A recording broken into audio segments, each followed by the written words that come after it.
He's occupied the highest office of the land as President of the Republic of Ghana.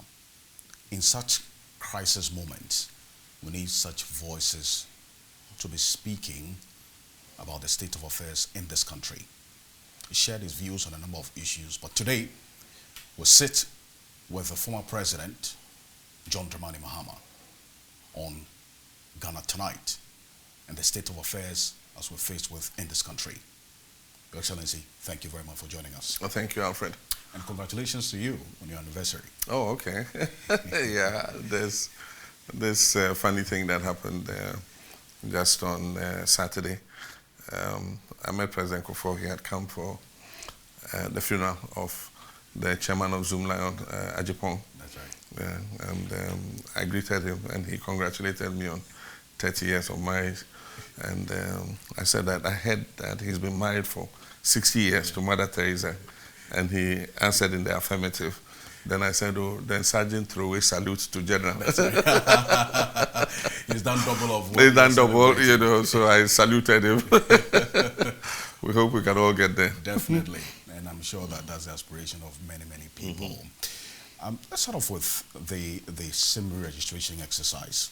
And I know that being one who has occupied that ministry as both deputy and minister substantive, and the chaos that we're seeing right now, the frustrations that people are expressing because their SIMs have been blocked and cannot make calls even in such emergency situations some of them have found themselves in. Could we have avoided this? Yes, we could have. And I think that the Ministry of Communications and the regulator, the NCA, have completely lost sight of what their actual responsibilities are. Their responsibilities are to provide good quality service to the clients. But instead, they have taken pleasure in punishing the clients rather than hold the telco operators to good quality service. You see what happens to your phone. Sometimes you're speaking on the phone and then you can't hear the other person. It's been persisting for several years. Nothing is done about it. You're talking on the phone, the call drops. You have to call about 3 or 4 times before you can finish one conversation. Those are the things NCA and the ministry should be engaged with. You know, not punishing ordinary citizens, giving deadlines. You know, look at that self-registration app they said they were going to give. The deadline passed when they said that it would be available. It wasn't available. After 24 days. Yes, and even now that it's available, it's not working properly. People are finding it difficult to use that app to be able to register. And you just take pride in punishing people, blocking their service. You give a deadline of September 30th, and long before September 30th, you start barring people's calls. You know, I think it's insensitive, and it's wrong. And I do want to say it's unlawful, but the courts will decide that, because I have noted that some individuals have decided to test it in the courts, and I hope that the courts will adjudicate it quickly so that we have a certain certainty about how we're going forward come September 30th, where they have threatened to block all unregistered SIMs. Even when they did the blockage, they blocked people whose SIMs were registered to, you know, and so I think that they do have a problem. I think some of the material was taken offline, and so loading it on has become a problem for them. So I think they botched it. There's been a lot of ineptitude shown in this whole process, and I don't think it's fair to the people of Ghana. It's not fair to the clients of the telecom companies. I spoke to the NCA, and they make the point that they don't have the system to disaggregate the customers to know those who don't have the Ghana cards through no fault of theirs, and those who have the Ghana cards but have refused to register. I mean, knowing how the system works, could we have explored alternatives so as not to punish people unduly through no fault of theirs? You know, because the NIA itself is facing its own challenges getting people to have access to the Ghana card, which is the source document. But even if they were working with the NIA, I think that they could proceed from there. Because I remember that all of us in registering for our Ghana cards were asked to provide our contact telephone numbers. Yes. And we did that. On my Ghana card, my phone number is there. It must be in the NIA database. And so why don't you take those first? You understand? You would get the telephone numbers of almost 17 million Ghanaians who have registered for the Ghana card. Then after that, you go after those who have not yet registered. And the point even is, you cannot punish them because most of them, through no fault of theirs, do not have the Ghana card. There are several constituents of mine, and I'll give you two categories. One, who registered for Ghana cards. They took their biometrics and everything, but could not print the cards for them on the day. And they asked them to go and come back. Now, just imagine my constituency, Bole Bamboy constituency. The farthest village from our district capital is Babato. It's almost 84 miles away from Bole. And so if the person spent money to travel to Bole and didn't get his card on that day and had to travel back, he was asked to come after 2 weeks. You think he's going to spend another, how much, to travel another 84 miles to come to Bole to come and pick up that card? That's the problem. And then some others were just not covered by the registration because the days were few. On many of the days when they were registering, the machine was not working properly. People come and queue. At the end of the day, they are not able to register, so they go back home. They come back the next day during the mass registration exercise. And then finally, the dates are up and they pack the equipment and go away. So through no fault of theirs, they were not registered. But he's got a phone, he's got a SIM card. And so you believe that that person is not entitled to be able to make calls just because they've not been able to get a Ghana card. I think it's most unfair. And we're seeing that gradually the Ghana card is becoming a source document for a number of very important services for the Ghanaian people. Yes. The Electoral Commission on Friday announced that they are doing away with the guarantor system and the continuous registration is going to be done only with the Ghana card as the source document. Do you reckon that this could pose a challenge going into 2024, considering that people still don't have access to their Ghana card? It definitely will. But let me make a clarification here. The assurance we have is that a new register is not going to be compiled. That's what they said. And so we're going to maintain the current register. So those who have their names on the register and have their voters' ID cards do not have a problem. People don't understand that. They think that EC is going to ask for the Ghana card of even those on the register before you can exercise your franchise. So let's take that aside. Now the EC, from its own calculations, believe that in the continuous registration exercise, they would register anything between 400 and 500,000 people every 450 to 550,000. 50,000. Most of these people will be people who have just turned 18 and above. Remember that Ghana card registration is from, I think, 16. So I think 15. 15, yes. above 15. Yes. So there might be some who, since the last election, I mean, if you are, say, 14 years and he's turning 18, it means that he couldn't have registered for the Ghana card because at 14 he was not of the age to be able to register for the Ghana card. So those are going to be the most affected ones because if they live somewhere, they cannot easily get access to a registration center and all that. So people like that who were 14 at the time the mass registration exercise took place and could not take part because they were not of age, and have turned 18 by the time we vote in 2024, are going to be the ones who are the most affected. Now, there are those who were below 18, but were qualified to register for the Ghana card. Some of them would have got it, others would not have got it. And so those who got it, there's no problem with them. So how many of such people, 500,000, 400 to 500,000 every year, of that group of 2 million people who we expect to register by 2024, how many of them will be affected by this issue? And that's the problem we have, that some people might not be able to register and vote through no fault of theirs, but they'll be disenfranchised because of that. Then we also have the group who register for Ghana cards but do not have the card in their possession because at the time that the registration took place, the National Identification Authority was not able to print their cards instantly for them. It took time for them to print their cards. And they have since not been able to locate them to give the cards to them. Now, that is another group. And in almost every district, there are thousands of Ghana cards sitting in the NIA offices that have not been claimed by the owners. And so that group too, if there are people who are not already registered as voters, then they also would have an issue being able to to do that. And so I do think that the job of the Electoral Commission should not be to disenfranchise voters. It should be as much as it should be inclusive, not exclusive. The EC must work to bring as many people, on board and make sure it's covering as many people as it can, rather than try to keep people out, in terms of the voters register. How about that concern that if Ghana card is issued to those who are 15 years and not 18 years, it could open up the probability of people who are not yet of the voting age get onto the electoral roll in 2024? That possibility is always there.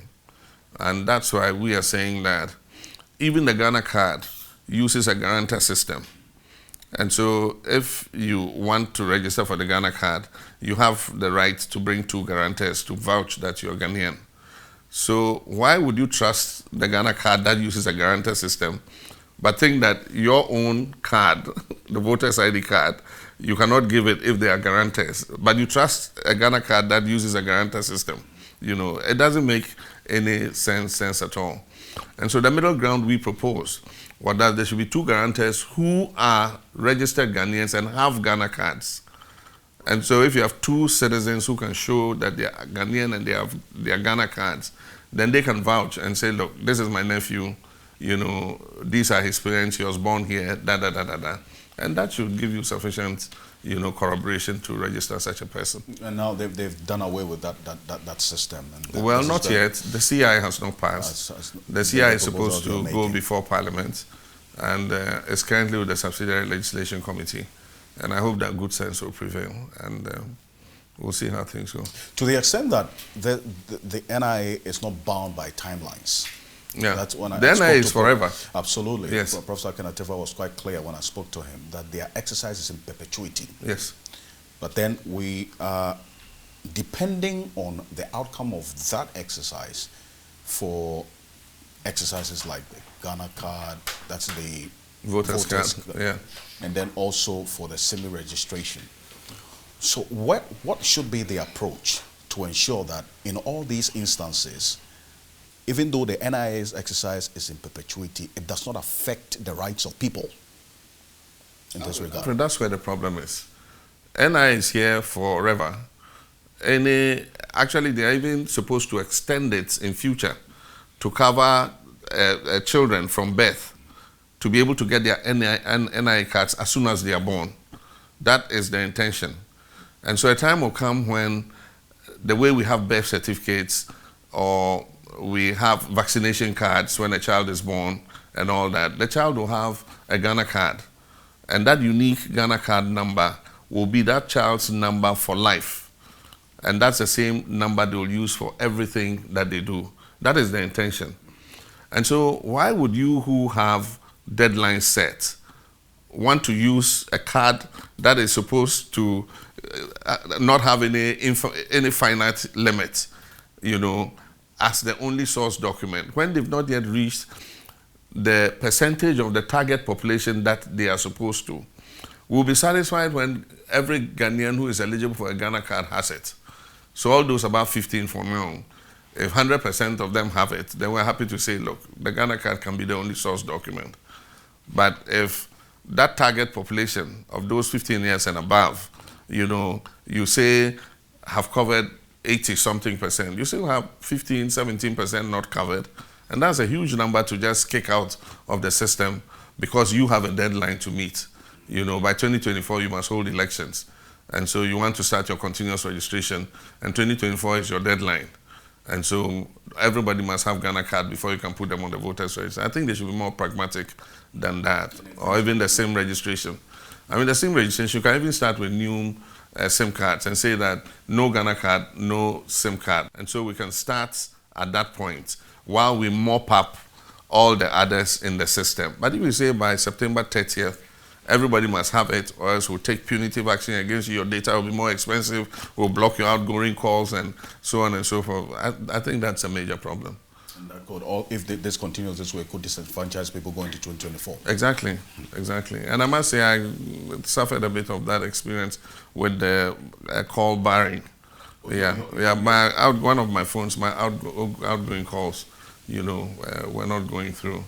So your SIM was blocked. Yeah, for 2 days. So have you gone through the No, it's open. registration? They've turned it back on. But have you We gone went through the this process of SIM registering. registration? They said it wasn't registered properly. So that was the kind of information I got. Or we didn't complete the exercise. And yet they came here and sat with us and did the same registration here. And then we called them to my office. And so all my staff and everybody went through the registration. But most of my staff found their calls blocked. And that corroborates the number of concerns that we've got, that people actually went through the process. Yes. But their SIMs were also Exactly. blocked. Exactly. And you experienced that. Exactly. And so after the 48-hour block... They opened it, so it's working now. And the understanding is that they're going to roll out these sanctions in phases. Yeah, they say they'll block us again. So I won't be able to call you Alfred. So, a few days ago, we got the news of the return of Aisha Wan. And I know that this is something that you were very concerned about as president, illegal mining. And how did this news of her return, in fact, the Immigration Service says they are still trying to gather data as to how she got in. They earlier said it was through illegal means. Government officials say through legal means with forged documents. What do you make of all this? Well, I think that it's being investigated, and it must be investigated because it borders on security. If it's easy for any foreigner to just penetrate, our territorial integrity like this, without check, then we do have a problem. Over the years, money has been spent to digitalize, the immigration services. We also have the Ghana card, digital and all that. And so if these systems were not able to pick a person like this up, then it means that there was a terrible failure on the day. And I even hear that she came to attention only because she had a quarrel with her landlord, and not because anybody really was onto her and caught her, because she had a problem with her landlord, and then that's escalated and caused, what happened to happen. So it is a problem, mainly because she was deported. Normally, when you're deported from a country, you cannot come back in, and sometimes it's for some years. You cannot even apply for a visa to come back for, say, 10 years or so, So how she was able to come through wherever she came and come in, change her identity, make a new Ghana card and all that, those are all things that need to be investigated. But I do think that anybody who's engaged in illegality must be sanctioned. I mean, Ghanaians who are engaged in illegal mining are languishing in prisons. They've been sentenced and jailed.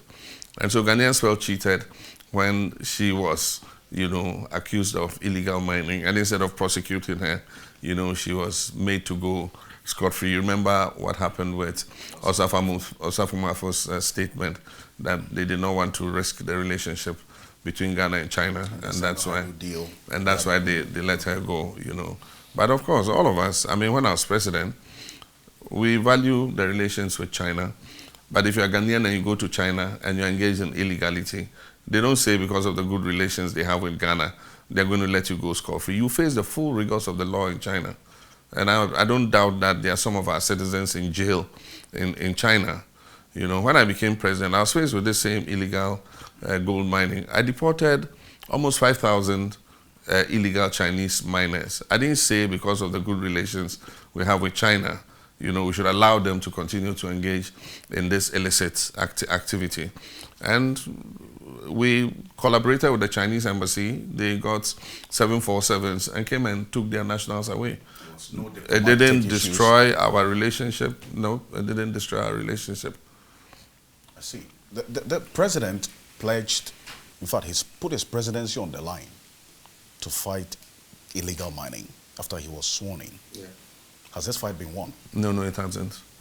Should he still be president? Indeed, if we were in some other jurisdiction, he would have resigned by now. By his word, he put his presidency on the line. Because now his own people have been found to be the ones engaged. All their party executives have, concessions and are doing illegal mining in forest reserves, it's a pity. But it's close to home, and that's why he can't deal with it. If you go to the districts, they talk about community mining. Community mining is the MPP party executives and the DCAs who are doing the community mining. And so they are the ones doing what they're doing. And so how can you expect him to fight, galamsey when his own people are involved in it?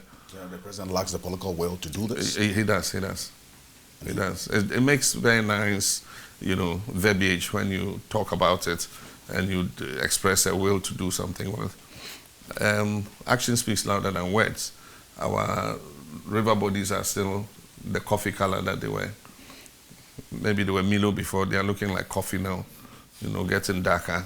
And they all know who are doing it. The champagne machines are there. It's not something that you can put in a handbag and walk and go and do it here. They put it there. And so how come you can't find the champagne machines, that are washing all that mud into the river bodies? So I think he's failed when it comes to illegal gold mining.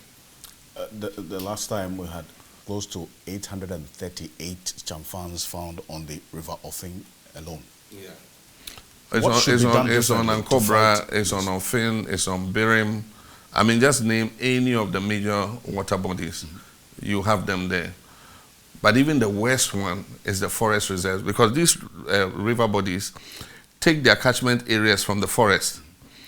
And so now, even those washing into the river bodies are not destroying the rivers as badly as those who are going into the forest reserves, cutting down the trees and doing the mining in the reserves. That is going to create a situation where those rivers are going to dry up in future. And unfortunately, when our friend Sir John was there, it is known that he gave several concessions in permits in forest reserves. And he himself was a shareholder in 2 companies that were mining in forest reserves, and awarded, presented pickup to the Forestry Commission to protect his own company, giving the impression that the company had presented a pickup for the forestry to do their vigilante work. But unfortunately, it was rather his own company donating to his own institution, The IMF boss spoke, in fact, tweeted recently, that the current economic challenges that the country is facing were not internally generated, but were as a result of external factors. And you took issue with that. Yeah. Why exactly? Because we all know that's not true. You and I live here, we know it's not true. We know that the current mess we are in was not caused only by external factors. A large part of the causative factors for the situation we're in are policies, bad policies. And I'll just give you a few examples. One, let's take the banking sector clean out. I mean, the banking sector clean out was so ill-advised. It was ill-advised? Very ill-advised. But these were indigenous banks operating in the risky end of the market.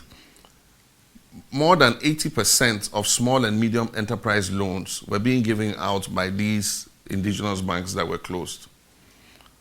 Most of the Class A banks, lend big to governments and institutions like Unilever and so on and so forth. They are very reluctant to take on the small and medium enterprises because that's the risky end of the market. So naturally, the banks that will face liquidity challenges because of bad debt and a doubtful debt are these banks which were owned by Ghanaians. And so you came into office and you said they should increase their capital reserve from 80 million to 400 million, and that if they don't do it by a certain date, you shut them down.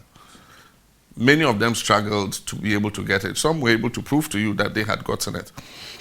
Despite all that, you just decided that, look, we're closing all of them down. Now, if even you wanted them to put up 400 million capital reserve, let's assume there were even 10 of them, and you said 400 times 10, that's 4 billion cedis. And so if the Bank of Ghana had said, okay, look, I'm going to give you 4 billion cedis all UDs at 10 banks. Let's assume there were 10 banks.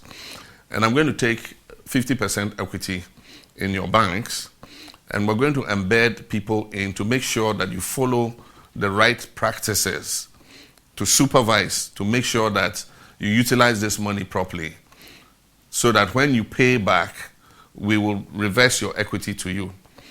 The Central Bank of England did that with Royal Bank of Scotland, RBS, during the financial crisis, if you remember.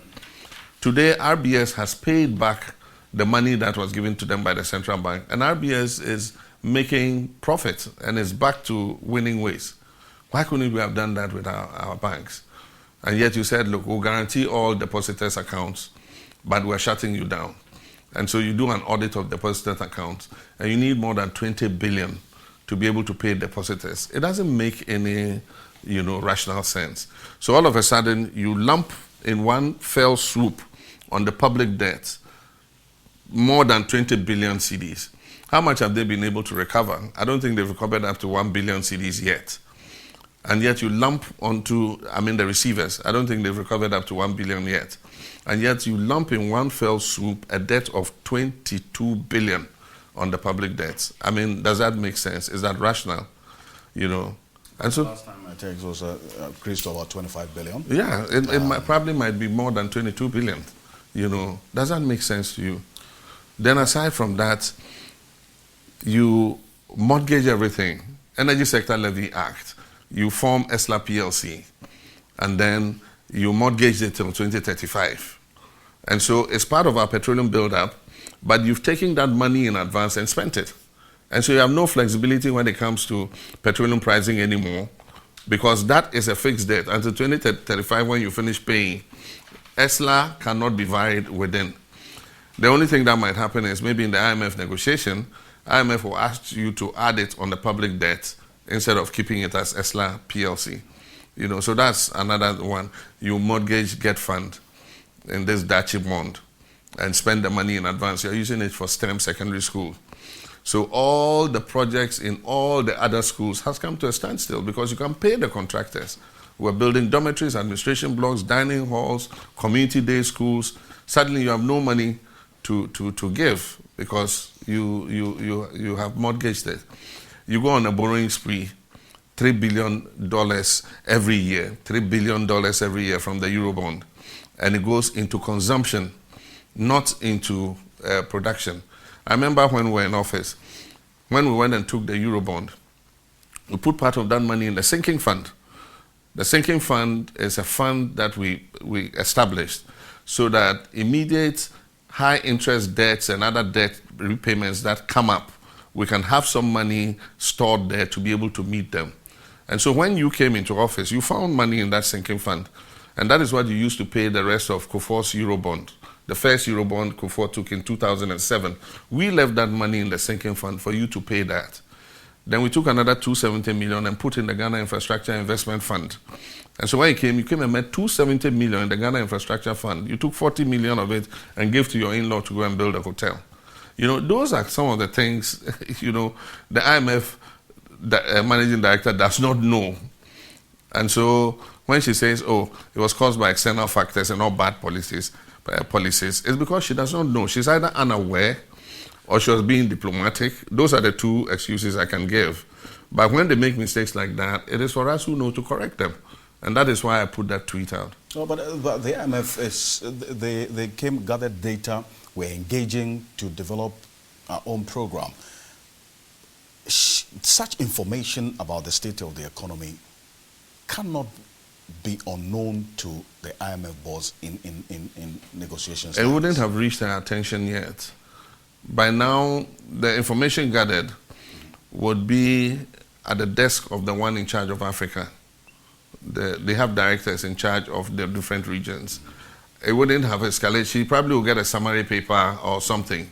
But I don't think that at the stage at which they are, she would have gotten a full picture of what is happening. That's what I'm saying. I'm ready to accept that she's probably not well briefed, or if she was even properly briefed, she probably was trying to be diplomatic in what she said. But then I also must raise the issue about the question. They didn't show the question, because the question probably would have been the one that elicited that response. You know, they just showed her responding. What do you say about that? So I didn't hear the question. It could have been a leading question that led her to respond the way she did. But my duty, knowing the truth of what really happened, was to correct her, and I did that.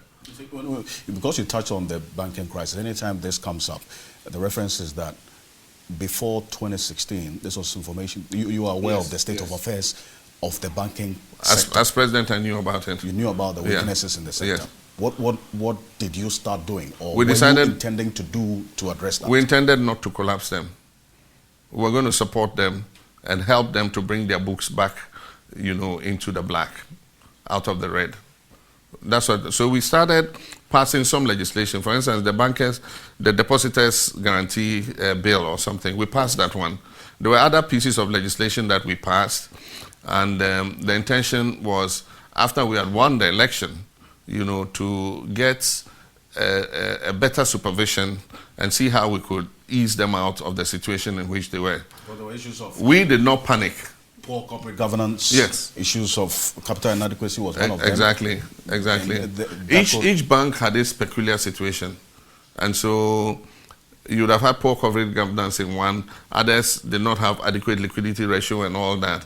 But I think that these could have been sorted out without shutting them down. I mean, look at the number of workers who were thrown out and who today do not have a job because a government panicked and took an action that really was not in the best interest of the country. Have we been very transparent with our debt levels? I mean, this is one of the issues that came up during the IMF negotiations. And then you talk about the ESLA and it being treated separately from our debts. This is an issue that could impact on our negotiations with the IMF going forward. Yeah. The thing about IMF programs is the first thing you have to do is full disclosure. And so all the hidden debts and things, you have to bring them on. The last time we did the IMF program, they even brought a new system where they added the debt of parastatals, government state institutions, they added it onto the public debt. They said when we're calculating the public debt, we must add the debts of those public institutions. When you went to the IMF? Yes, when I went to the IMF, you know. And so with this particular situation, there are several debts that this finance minister has deliberately, in order to create the deficit figure that he wants, he deliberately keeps them off the public debt. For instance, ESLA PLC, you find that the debt sits on the book of ESLA PLC. But who owns ESLA PLC? Government of Ghana, 100%. You know, and so it is a government of Ghana debt. Then Sino Hydro, they say it's a barter deal. But the first payment is coming due. And if the first payment comes due, you don't have, what do you call it? Is it bauxite or whatever, to pay them? Because it was supposed to be a barter where we pay them back in refined bauxite. Unfortunately, we don't have refined bauxite till now. And so what are you going to do? You're going to pay them with cash. And so all those were Sino Hydro, Get Fund, ESLA PLC, energy debts to IPPs and things, are things that he kept putting as appendixes, so that when he balances his budget, he gets a fine deficit, budget deficit number. Unfortunately, with IMF, you have to bring all those on the table. And when they do that, I'm sure that our debt to GDP will be in the region of above 90 to 100%. See. Now, we're at the IMF. Faced with this crisis situation, we may get a 3-year program and some $3 billion. After the IMF, what next? I mean, that should concern anybody who wants to come into power after 2024, isn't it? We need to exercise fiscal prudence, and that's what they didn't do. We did all the heavy lifting with the IMF program of 2015, 2016, and all the indices were pointing the right way. And so they were supposed to finish the final year. It was a 3-year program of the IMF. As soon as they finished that 3rd year, they held the Kinky Party celebrating freedom from, the strictures of an IMF program. And they just went on a borrowing spree. And so it's going to be the same. The least program they'll get is a 3-year program. Definitely, they can't get a 2-year program to be a 3-year program. And I don't know if they'll get 3 billion, but it's after the IMF assessment, they will decide how much money. Ghana is asking for 3 billion, but we could get 1.8 billion, we could get 2 billion, we could get 2.5 billion, I don't know how much. So once that is decided, they'll front load part of it, and then the others will be given in tranches over the 3-year period. And so we'll also see what the program entails. Now, what the IMF does is they don't give you a program. You take your program of fiscal consolidation to them and say, this is what I intend to do. In exchange, give me $3 billion to show up my foreign reserves. And so once you do that, then they will look through and say, no, we don't agree with this, we don't agree with this. We think you must tighten this, you must tighten this. That's how they do it. So by now they should have had a program. I heard that they have an extended domestic program or something, EDP, and that they finalized it and they are now going to do public negotiations. I had said that before finalizing it, hold a century-like forum, bring all expertise together. I don't know how they want to do it, but I heard they will go and consult TUC, they'll go and consult organized labor, they'll consult who and who and who and who. So let's see how we still have the structural defect in this economy. We're importing and a manufacturing sector is still a challenge. Exactly. So what should be the focus even beyond this program? Yes, we are into a program, but what next? Well, we've relied on gold, cocoa, and oil for too long. I think that there are other sectors we must look at. Tourism is one sector that we can build up. We still have a very good ecotourism sector, and it's just that we don't market it well enough. We have other historical sites like the slave castles and things. We have not marketed them properly. And so we just get trickles of people coming in. If you look at East Africa and Kenya, Kenya has no gold, it has no oil, it has no timber, it has no cocoa.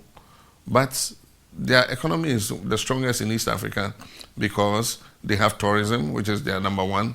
And after tourism, agribusiness is number two.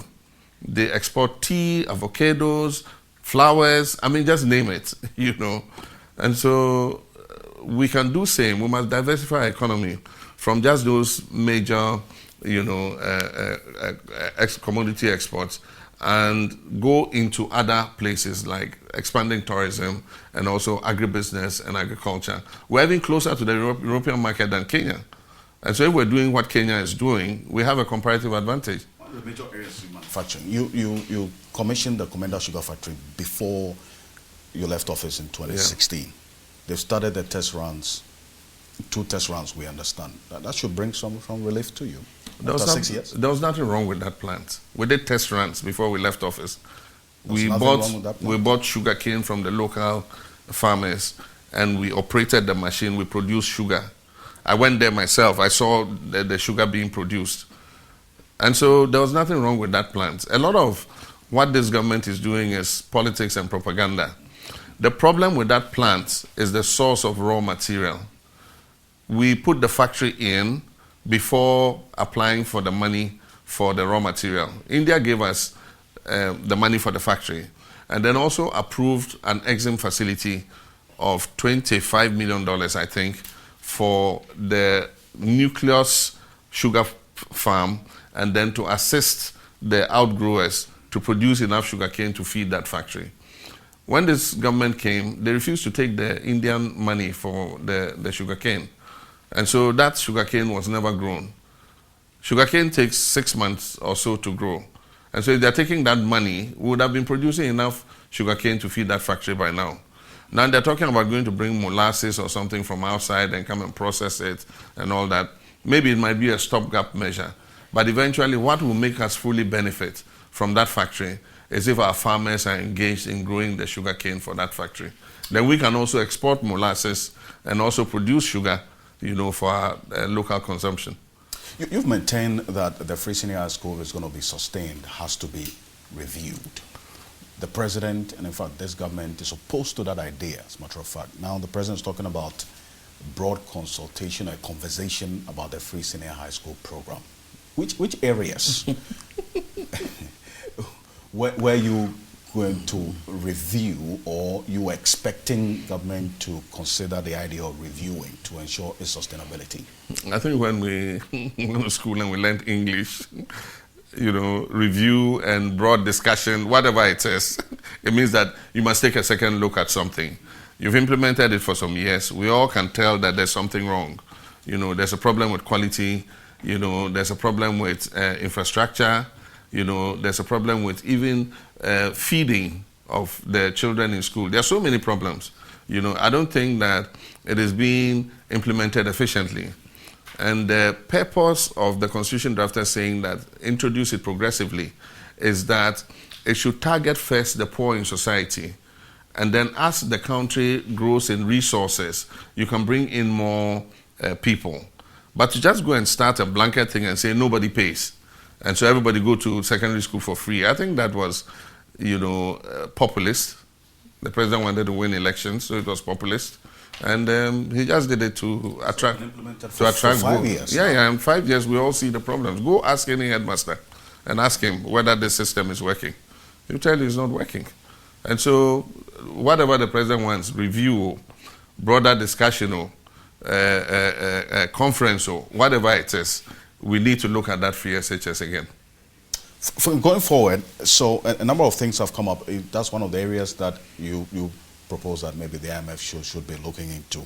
But then also there was a concern about how the fight against corruption is going. The Auditor General's report recently put to 17.4 billion, how much we're losing to various forms of infractions, up from 12.2 billion or 12.8 billion in 2020.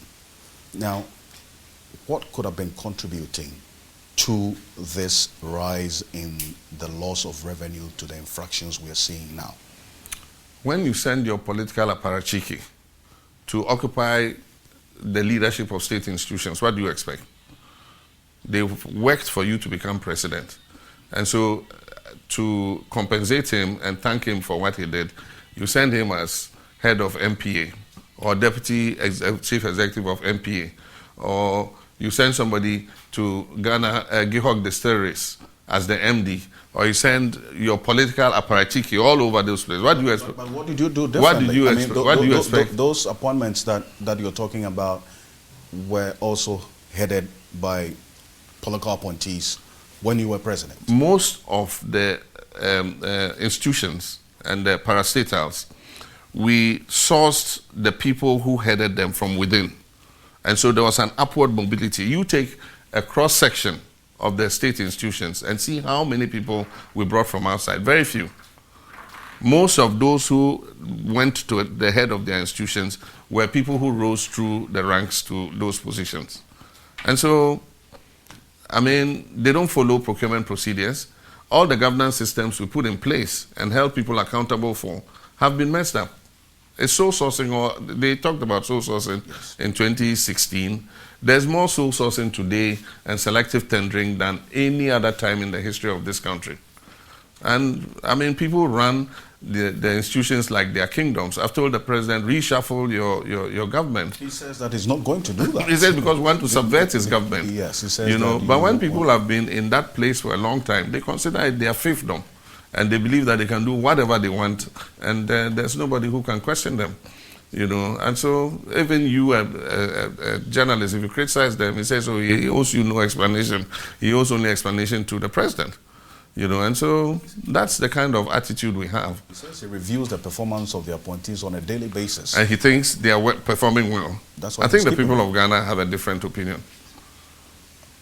The people of Ghana definitely have a different opinion. I don't know who's evaluating their performance, but definitely I don't think the people of Ghana agree with that evaluation. Why must the Ghanaian people trust the NDC as an alternative to all of this? Yeah, because we've been in government before. They've seen us work before. If you go to most of the communities, everything they have there, from electricity to water to schools, secondary schools and everything, universities were all built by the NDC. All the public universities, we built them. We connected the majority of this country to electricity. under the rural electrification program. We built more small town water systems to give people good drinking water than any other political party in the history of this country. And so our track record is there. We've done all the major work. We built a new port for Ghana today. If we were continuing to use that old port, you know the logjam that we have created on our open sea. Today, any ship that comes in is able to come in a very short while, is discharged, it turns around and it goes. Ghana is one of the most efficient ports in West Africa today. We had that old Terminal 2. You know all the problems we had with it. Today, Terminal 3 is the best in West Africa and is among the top 10 in Africa. I mean, remember Kwame Nkrumah Circle, 80,000 vehicles used to use it every day. We counted. And you could go and sit in Kwame Nkrumah Circle for almost 2 hours before you're able to cross from east to west. Today, when you get to Kwame Nkrumah Circle, you just cross easily. You don't even remember that there was ever a runabout there. So we've done transformational things for this country. Our track record is there. The advantage our opponents have is they're very good in propaganda. And they like to repeat something over and over again so that people accept it as the truth eventually. But we will campaign on our track record. President Akufo-Addo has rolled out 6 years of his track record so far, another 2 years to go. And we will compare and see which of the two governments, acts in the best interest of the Ghanaian people. You say the next NDC government is going to review ex gratia. Yes. To Article 71. Article 71. When our constitution drafters drafted the constitution, they put in Article 71 to cover constitutional office holders. And so these are charged, the judiciary, the executive, and the legislature. And there are several items under Article 71. One is how the president appoints his ministers. It's an entrenched clause that says that the majority of the president's ministers should be appointed from Parliament. But aside from that, there's also the clause that says that the president shall set up a committee to determine the emoluments of the category of office holders itemized in Article 71. Now, that has been a major contention between organized labor and ordinary Ghanaians and, the government, because it is believed that because of the committee that determines the emoluments of Article 71, it has created a disparity between Article 71 holders and the ordinary. The TUC has indicated they are going to ensure that is and addressed. I think that the time has come for us to look at it. It has operated for some time, and we all can see what some of the difficulties with Article 71 are. And so when President Mills started the constitutional review, one of the issues that was raised was the issue of Article 71. And when they did the consultation, the general public opinion was that there should be a review of that clause. And so we referred it to the Constitutional Implementation Review Committee. Unfortunately, they were not able to make any headway before we left office. And so we had expected that President Akufo-Addo would take it up and continue with it, but he was interested only in the part about political party participation in local level elections. Once he tried that in a referendum and we refused to support it, he withdrew it, and since then he hasn't touched the constitutional review process again. So what we're saying is that the new NDC government will take that whole constitutional review document. What I think we should do is, there are some things that are not contentious there. So we should, as political parties and stakeholders, agree on the things that are not contentious and go ahead and pass them. Then there are others that are contentious and that are more difficult to pass. You need consensus because you need to do a referendum because they're entrenched clauses.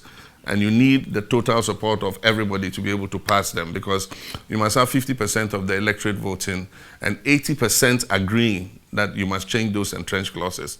So those are going to be difficult to deal with unless we get cross-party consensus on them. So you're a beneficiary of this system. In fact, the likes of Abronya DC quote some 15 million ex gratia that you were paid as president. That's an absolute lie. He says in 2013, 14 million was paid into my ADB account. I wish my bank statement was here. I'll show it to you, and then you look. After this interview, I have my 2013 bank statement. I'll let you look through and see if there's any 14 million payment. The only payment that was made to me by government, Accountant General, was my salary arrears of 230,000 cedis. That's all. In 2013? In 2013. I'll show you that bank statement. No ex gratia or... No ex gratia. I was paid 230,000 as salary arrears in 2013. And I can call a group of you journalists. I'll show it to you first.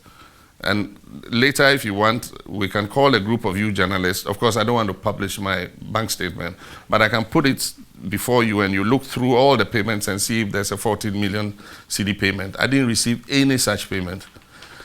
And he also says that I receive privileges and perks since I left office in 2017 worth 15 million CDs. That is absolutely untrue. I receive only my monthly pension, like President Kufuor, President Rawlings was receiving until he died. That's all I get. The state does not pay my electricity bill. As we sit here, these lights, I pay the bill monthly. The state does not pay. He says they pay my electricity bill. It's not true. I pay the electricity bill for my house and my office. I pay the water bill for my house and my office. I live in my own accommodation, so the state does not pay me anything for accommodation.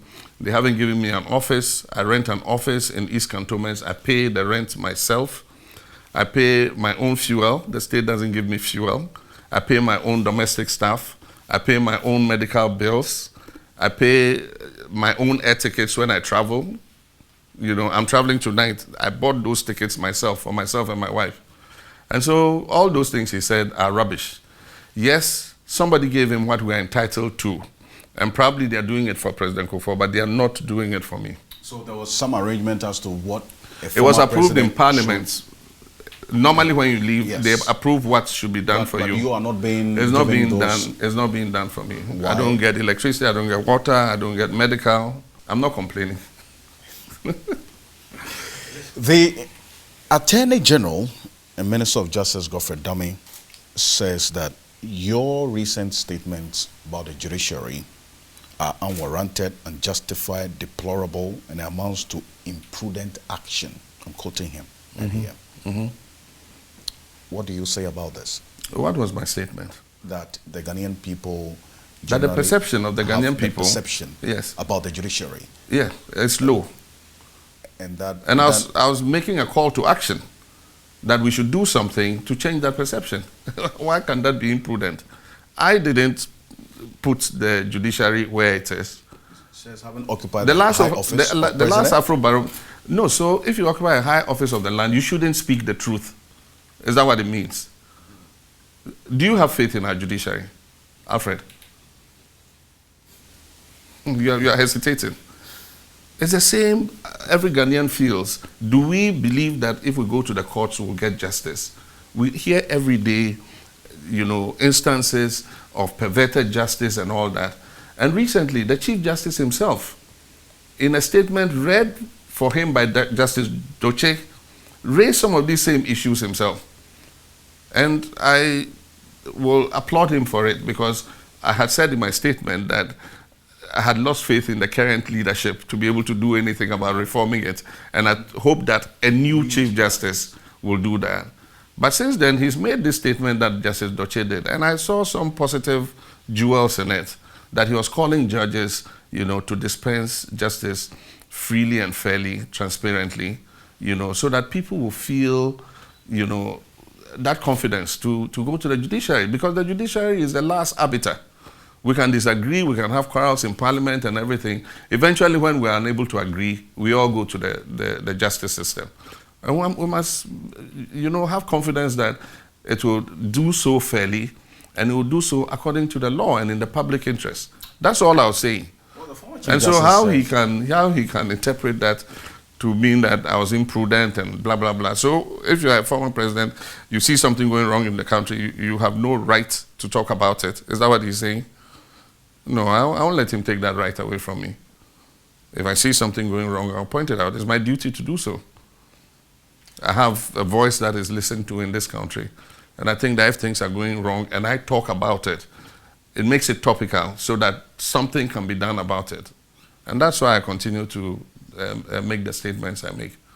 In fact, the Afro-Barometer survey by the CDD reflected a number of things that you point to about the citizens' concerns about the judiciary, the perception about the judiciary. But the former Chief Justice holds the view that, look, if you take a bad case to the court, you don't expect a good outcome. Of course. Who said they should take a bad case? Those are the things I'm pointing to. You know, if you take a bad case... You can't blame the judiciary for that if you take a bad case to them. Of course. I'm talking about where people take good cases and get bad outcomes. That's what I'm talking about. I'm not talking about bad cases expecting good outcomes. And so I just think that they should go by the oath of office that they take, that they shall dispense justice fairly to all manner of persons. And if they did that, I'm sure that the image of our judiciary will rise in the eyes of the public. There are complaints that are made against judges, and you expect that action will be taken against those judges after investigation, but you don't hear anything, nothing happens. And the judges continue to do what they want. But part of the perception is also the packing of the courts by this president. He's appointed more judges in the history of this country than any other government, from the circuit, lower courts, right up to the upper courts. He just packed so many judges, and most of them are political party, people who are openly exposed as political party operatives, and so if you put people like that on, what do you expect, So I think that we should all work together, and that's what I said in the statement I did, that we should all work together to ensure that we raise the image of the judiciary from where it is currently. Finally, the party's membership drive in the Ashanti region recently was impressive. What's working for the NDC in the Ashanti region, which is the NPP stronghold? I think that people are frustrated and are getting disappointed with the current administration. They made a lot of lofty promises that they've not been able to fulfill. And the current hardship people are going through is completely averse to what the president promised. You remember when he sat in a station and said, and so if you're in Kumasi or in Ashanti and you're feeling the pangs of hunger today more than you did in 2016, what do you expect? Of course, you feel disappointed, dejected. And so you look at what the next alternative is. And that alternative is the NDC. And I think that that's why we're seeing the numbers that we're seeing in terms of our registration. I go to Ashanti, and the kind of response that we get, even from Ashanti, which is considered the stronghold of the MPP, shows that there's something changing, in there. And I believe that, like I was saying, in that same conference of our lawyers, was that it can't be business as usual. A next NDC government must do things differently. And I just give a few: reduce the size of government and things like that, have a strong anti-corruption fight, enable the anti-corruption institutions to do their work no matter who is involved, So I gave a few examples of that, because Ghanaians will hold us to a higher standard when we come into office. I don't know if you saw Reverend Duncan Williams' video when he said, I'm sure that he was just talking from common sense, not that it was a prophecy, because even I can sense that it won't be business as usual. Ghanaians are being patient because they see that 2 years is just around the corner. We'll have the opportunity to make a decision. And if they vote, whichever government comes in, Duncan Williams was saying that he sees turbulence, he sees like chaos, and that chaos will not be a coup d'etat caused by the soldiers or the police, but that it will be a civilian one. And it will be like a civilian uprising. And so Ghanaians are being patient for 2 years. You come a new government, you're trying to do the things that Akufo-Addo's administration has done. They are not going to allow you to do that. Your Excellency, I thank you. Alfred, thank you very much. Thank you so much. That's former President John Dramani Mahama. A number of issues that we touched on national concern for you, the Ghanaian people. Thank you very much for staying with us. I am Alfred Okansi.